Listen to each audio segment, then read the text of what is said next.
Hey, what is up everybody? Welcome back to the last episode of the testing series. In today's episode we're going over the sniper rifles, and I'm going to show you right here. I currently have crafted 13 sniper rifles, each and every single one that was available to me in the game, and in the usual style I've used one bioconverter and a kinetic coil on every one of those. The skills are pretty much the same, the combination of invasion, turbocharging, tactical cloak, with the soldier profile at level 5, so nothing changed from before, everything else is the same. Other than that, patch 106 is already live and it brought some significant changes. I was planning to upload this video yesterday, but unfortunately my plans were ruined. Now you're probably asking yourself if the testing that has been done so far needs to be redone, but I can assure you that at least at the time of posting this, the weapon damage and functionality hasn't changed at all. So all the testing that has been done so far in regards of shotguns, pistols and assault rifles are still valid, the results are still the same. Unfortunately, most of the damage buffs which came with the latest patch only carried out on the multiplayer. The single player is still unaffected. The only changes that have affected the single player were a few minor adjustments here and there, which means that all the work that I have been doing so far and all the testing is still valid. So yeah, this is basically it. Let's get right into the testing. Let's do this!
Okay, so here are the test results, and you know, to nobody's surprise, sniper rifles really aren't that great close combat. So if you're planning to go close combat, don't go with sniper rifles. There are way better choices out there, but if you still want to do that, or maybe if you just found yourself in a situation in which you're stuck with a sniper rifle and you don't have any other weapon to pick, then I think the Layton, Raptor and the Ishray are doing quite okay. Now, technically speaking, this graph isn't really representative of the current state of sniper rifles in Mass Effect Andromeda. The reason is very simple. If you're playing with a sniper rifle, you're not going to look for damage per second, you're going to look for headshots. So burst damage is where it's at. You're not going to have sustained damage, unfortunately. In a real situation, you would use it for headshots. You're not going to really get close to enemies like I did in this video, but unfortunately it is really hard to make a damage testing video of sniper rifles with just pure headshots from distance. There are way too many variables,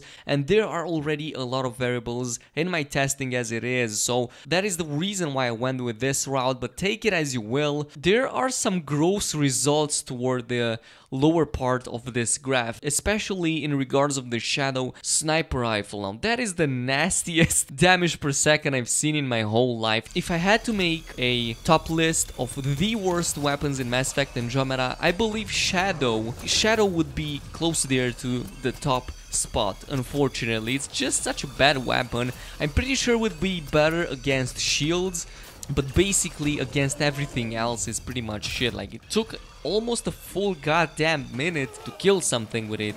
And not only that, but I also died. A lot of people have been saying that I am not testing it on low NPCs or on groups of enemies, and the reason being is that you're going to have a lot of weapons useful on them, and there's so many variables involved, it's not really worth it for me to test it. It's going to take way too much time, and the purpose will be lost. We're testing here the pure DPS in the best scenario for each individual weapon, and that is basically it. So yeah, that was basically it for today. I hope you guys enjoyed it. In the next video, which will be the dead last of this series, and I'm going to be finally done with damage testing in Mass Effect Andromeda, I'm going to take the top spots from each individual class and I'm going to compare it with one another. So yeah, make sure to stick around for that, and I will see you guys next time. So peace out.